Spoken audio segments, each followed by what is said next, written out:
Hola, ¿cómo les va? ¿Cómo andan? Siempre un placer encontrarnos. Sanaroy es nuestro canal de YouTube de salud ampliamente hablando del término. Hoy vamos a hablar de dislexia, que nos parece un temazo enorme, que se está empezando a hablar mucho más que antes, como un montón de cuestiones que, nada, que siempre existieron en realidad, pero que paradójicamente le faltó nombrarlas. Eh, Hay una frase que resume, que me parece muy buena y que es la siguiente. No es que no pueda aprender, es que necesita otra forma.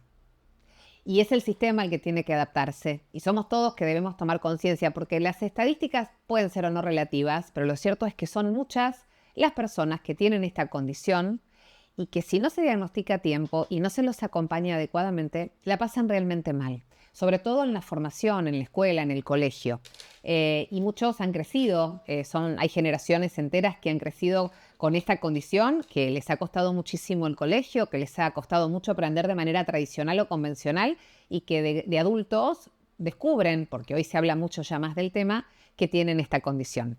Quiero saludar, es un placer enorme saludarla a alguien que está del otro lado del mundo y que nos parece muy interesante para charlar en esta oportunidad. Aitana Campo, sin ese, Aitana Campo, que es docente, es investigadora del tema porque ella además tiene esta condición. Hola Aitana, gracias por tu tiempo con nosotros. ¿Cómo estás? Muy bien, muchas gracias por invitarme. A vos Me por hace tu mucha ilusión. tiempo. Muchísimas gracias. Pues yo soy investigadora en dislexia, aparte de maestra, así que me dedico a la investigación para intentar redefinir un poquito la dislexia. ¿Cuándo descubriste Eso es. vos tu propia condición? Pues a mí el diagnóstico llegó a los 10 años, pero mis padres, los dos, son disléxicos, así que ellos se dieron cuenta a los 6, 7 años, cuando apenas aprendí a leer y tenía que estudiar. Ahí fue cuando me diagnosticaron con dislexia ellos, pero el diagnóstico tardó bastante en llegar. Fue un diagnóstico tardío, llegó a los 10 años. ¿Ellos sabían por diagnóstico que tenían dislexia? Sí, ellos los dos lo sabían. Tenían un diagnóstico en dislexia, que es algo bastante raro, pero sí, uno se lo diagnostica, a mi padre se lo detectaron o se lo informaron en la universidad, y a mi madre fue una profesora que le iba a dar clases cuando era pequeña, la que le dijo que podía tener dislexia. Primer punto, Aitana, ¿la dislexia es hereditaria? La dislexia es hereditaria, tiene un componente hereditario, no tienes por qué heredarlo directamente de tus padres, pero sí, la dislexia es hereditaria, Hay tiene un distintos, componente bastante. perdón, ¿hay distintos niveles de dislexia?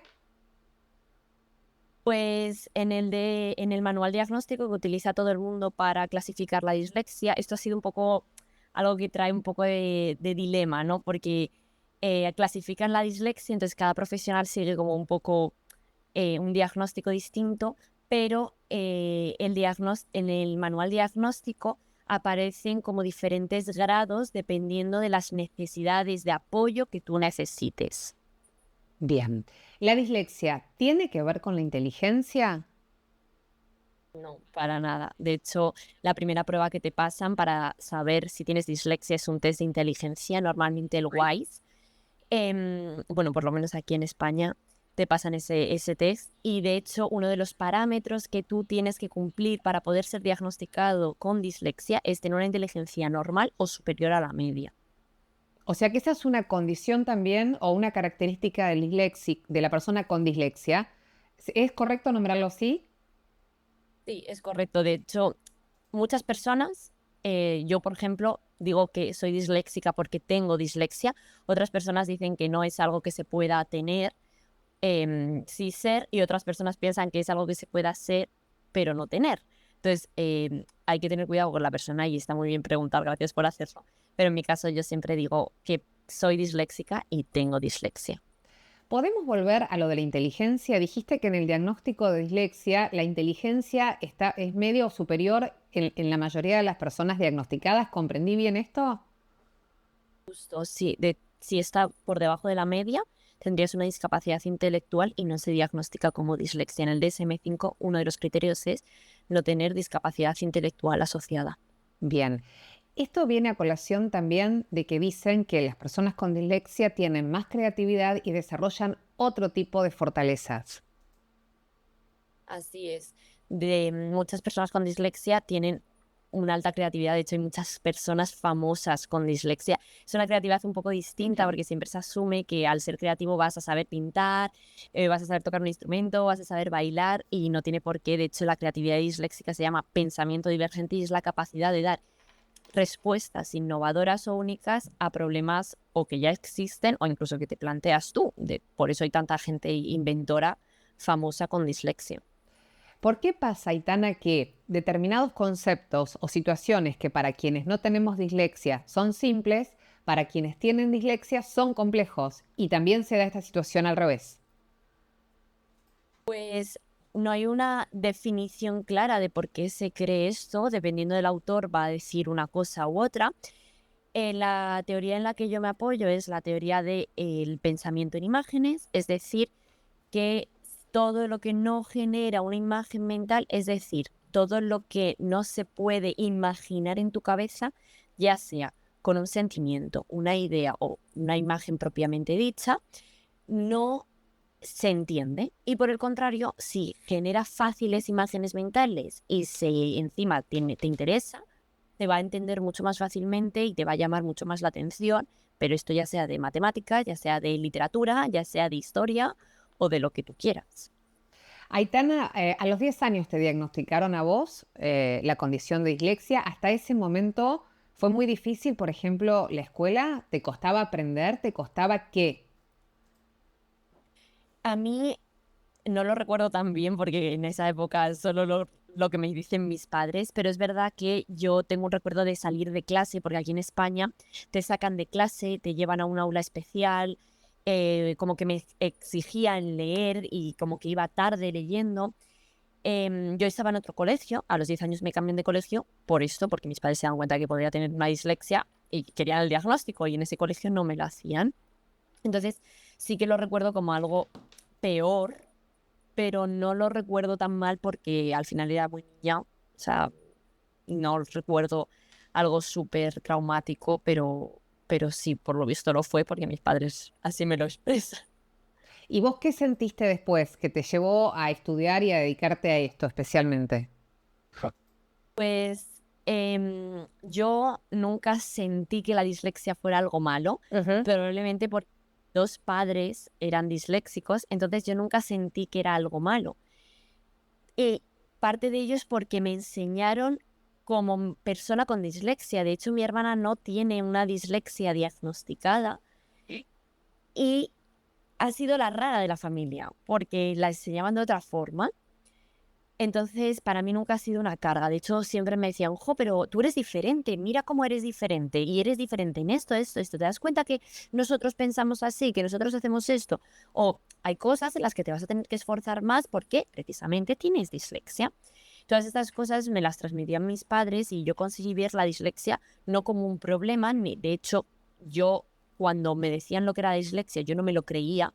Decía, esto para mí no es la dislexia y me metí en educación primaria para, en magisterio, que se llama en España, para intentar como cambiar esa perspectiva de dislexia en las aulas, pero viendo que la información que me llegaba solo era como debes un problema, estos niños tienen una dificultad, solo era una parte negativa, seguí estudiando.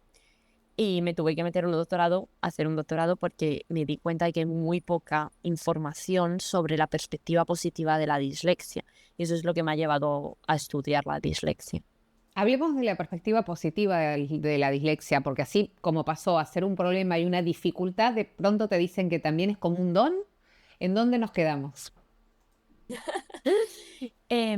Pues es dependiendo de lo que tú vivas y también de los apoyos que tú recibas y de lo que te enseñen, porque si tu familia y tu escuela siempre se enfoca en es un problema, es una dificultad, no se te va a dar bien esto, por lo tanto no vamos a trabajarlo porque nunca vas a conseguirlo.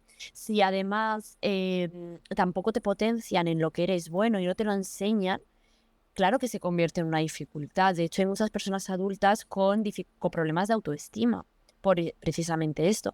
Pero lo que yo busco es cambiar esa perspectiva, porque siempre estamos enfocados en el problema y no se enseña desde nuestra neurodivergencia, no se enseña que leer va a ser difícil o diferente para toda nuestra vida, pero que eso no tiene por qué ser un problema. Entonces busco ese cambio de mirada en el que la dislexia se convierta en un potencial, porque es algo que tenemos, que a mucha gente le ha hecho triunfar si sabes usar la dislexia, si sabes potenciar ese pensamiento, si no te reprimes en ese pensamiento y aprendes a hacer grande esa manera distinta de entender el mundo. Es decir, tenemos que sostener primero la autoestima de la persona o del niño que tiene dislexia o el adulto que tiene dislexia, que muchas veces lo frustra, y por otro lado, ayudarlo a desarrollar fortalezas de otra forma.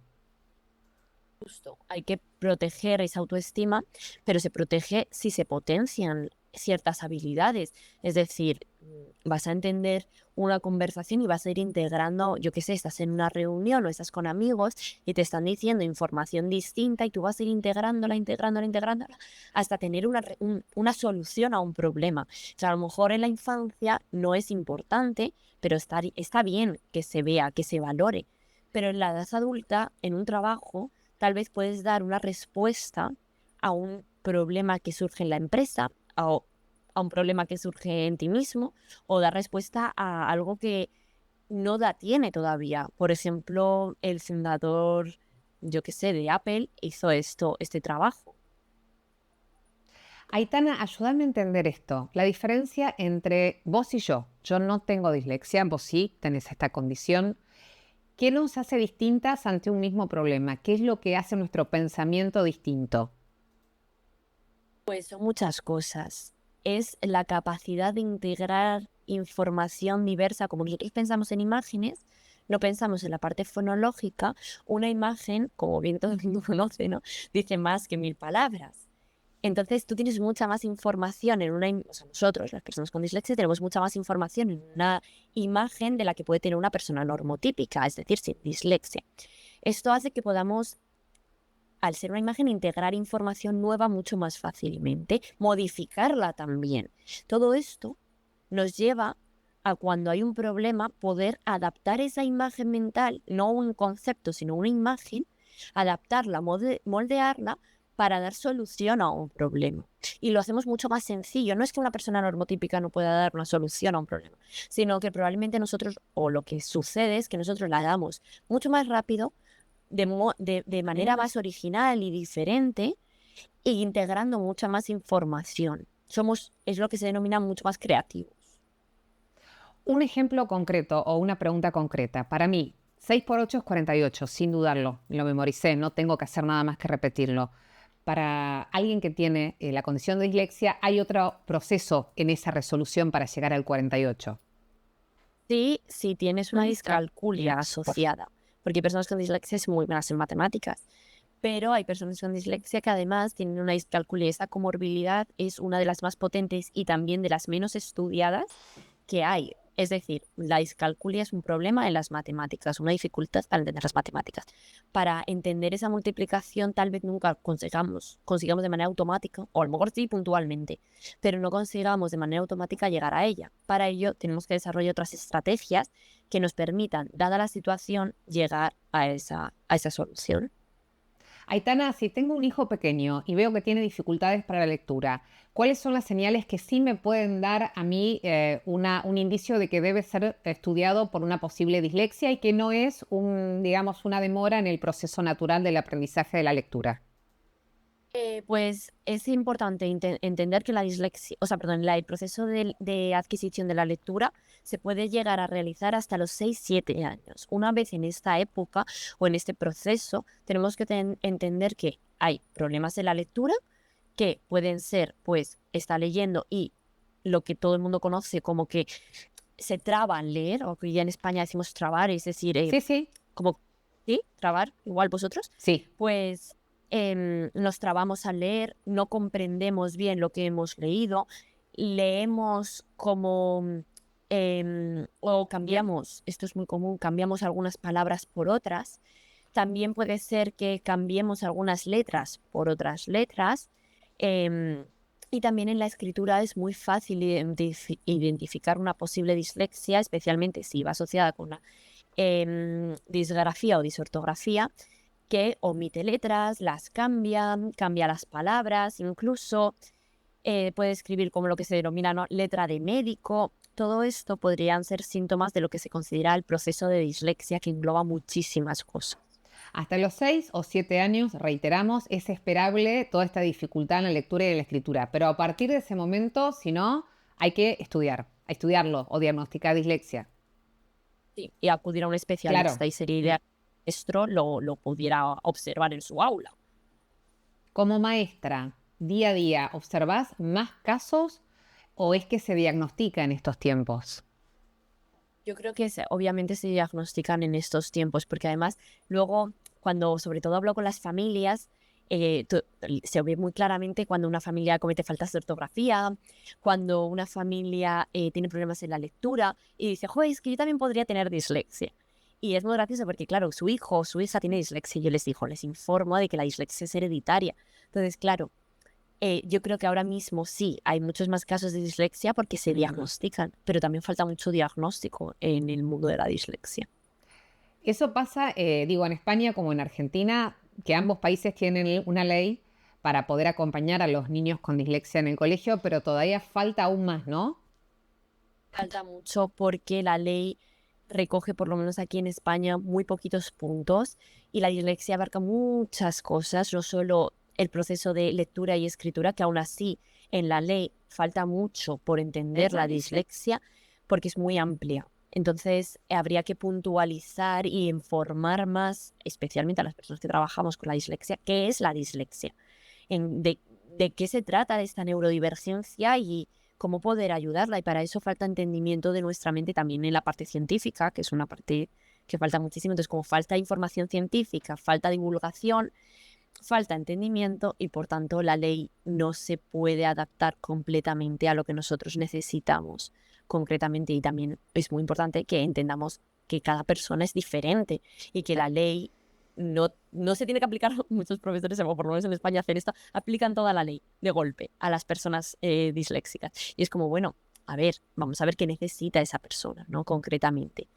O por el contrario, no aplican nada, que también pasa eso, que tenemos los dos polos, ¿no? No aplican nada y es como, "Jope, que yo estoy estudiando y me lo sé todo en casa y llego al examen y no puedo demostrar ese conocimiento". Y recordar que una adaptación, que es lo que recoge las leyes, no es una ayuda, sino es ponernos a todos al mismo nivel para poder adquirir conocimientos. Es decir, es equidad, es darnos a cada uno lo que necesitamos para llegar a la misma meta.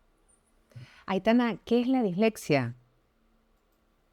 La dislexia está recogida en el manual diagnóstico como un proceso diferente e integral que recoge la lectura, la escritura y otros problemas como puede ser la discalculia, es decir, una forma distinta de leer, de escribir e incluso de procesar las matemáticas. Pero creo que esa definición, aunque se ha redefinido, ojalá pronto podamos entender realmente lo que es la dislexia y que no me encuentre adultos diciéndome, es que a mí me pasa esto y yo no sé si esto es dislexia. Ojalá eso deje de pasar, porque haya una definición que realmente recoja todo lo que implica la dislexia, ese procesamiento diferente de la información en todos los ámbitos. Y quieres decir, recoger información, pero también producirla. O sea, es diferente cómo almaceno esa información, pero también cómo la reproduzco. Es decir, Aitana, que la dislexia no solamente tiene que ver con la lectura, la escritura y las matemáticas y la forma de aprenderlas, sino con la vida misma de las personas que tienen esa condición. Hay un proceso distinto. Justo, de hecho, es que muchos adultos me dicen, no, pero es que yo cambio el nombre de la nevera y le llamo lavavajillas. Al frigorífico le llamo lavavajillas o le llamo microondas. Y dices, claro, es que eso es dislexia. Y me dice, pero ahí no estoy leyendo y escribiendo, ¿cómo va a ser dislexia? Digo, porque eso es parte de la dislexia. U otras veces que me dicen, guau, he entendido muy bien un juego, pero luego hemos jugado a otro y no lo he entendido para nada. Y digo, claro, porque eso es dislexia. O yo qué sé, al conducir, que pensamos que solo es la derecha y la izquierda, pero luego metemos mal las marchas. Y dices, pero ¿cómo voy a meterlas? Porque hay un proceso de dislexia en el procesamiento de la información. Que ahí te aparece la parte de de mecanización de la información que también está afectado, que es diferente a otras personas y que no está recogido en una definición de dislexia a día de hoy. El orden en las personas puede ser también un elemento vinculado a la dislexia o el desorden. Es más bien el desorden. Claro, eso quise decir. Es muy común en las personas con dislexia, si no se trabaja desde la infancia, que haya ese desorden. Digamos que en nuestra cabeza hay mucho desorden de por sí. ¿Por qué? Porque el mundo está hecho para personas normotípicas. Entonces, no hay un mundo adaptado para nosotros y hasta que hacemos ese proceso de adaptarnos al mundo hay mucho desorden. Tenemos que buscar nuestro propio orden en ese desorden. Y se consigue, de hecho, yo, por ejemplo, soy una persona con dislexia súper ordenada, pero más ordenada que otras personas que no tenían ningún tipo de neurodivergencia. Y es porque se trabajó un orden determinado que me venía bien a mi dislexia. No era el mismo orden que todo el mundo. Yo tenía que ser extremadamente ordenada, al punto de que ordenaba los libros con el cuaderno todos los días. Libro, cuaderno de la primera asignatura, libro, cuaderno de la segunda. Y así en la mochila todos los días. Y fue un proceso también de mis padres muy laborioso porque no es fácil.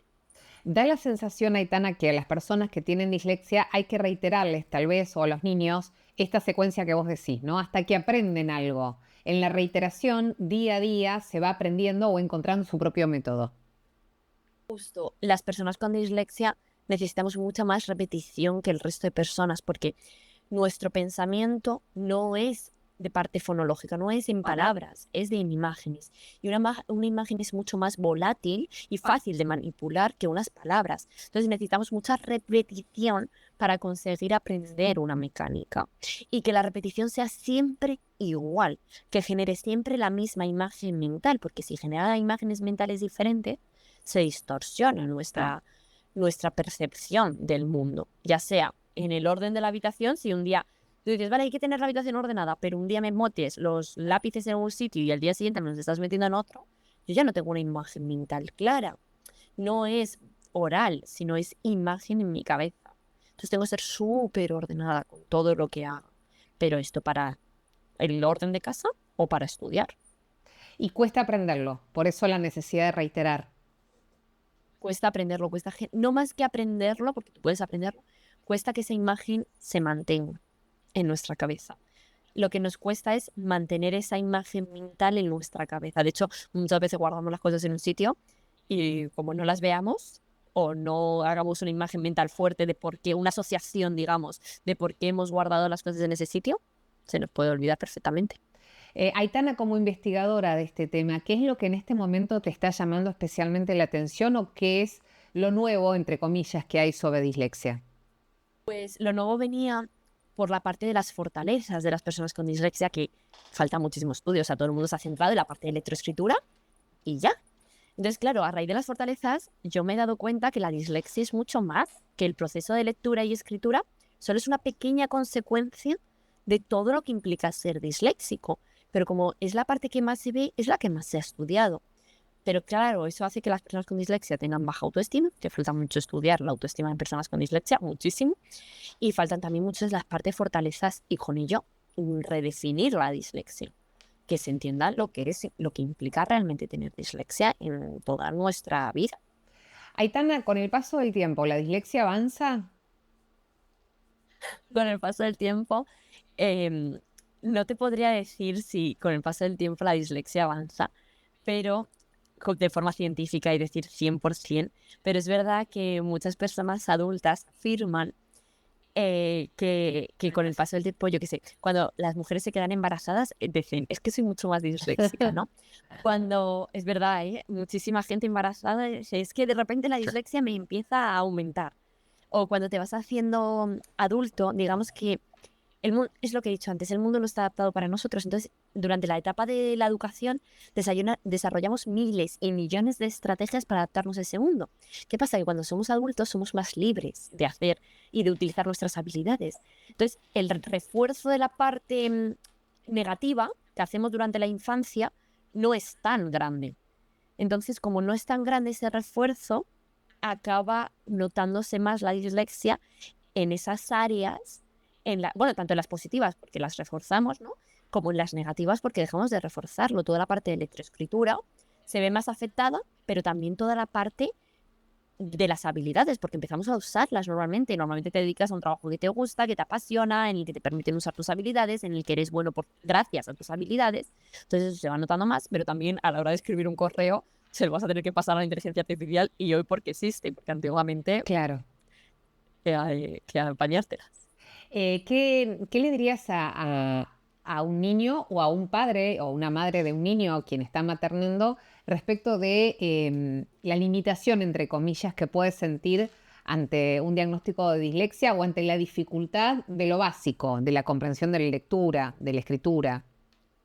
Yo les diría que lo vieran como un don. Yo siempre lo defino así. Cuando doy charlas, pues lo defino como un don. Es algo que tú naces con ello. Una habilidad que está en ti y es como un superpoder. Entonces, el superpoder tú lo tienes que ajustar, por así decirlo. Tienes que darle forma y tienes que enfocarlo en un área.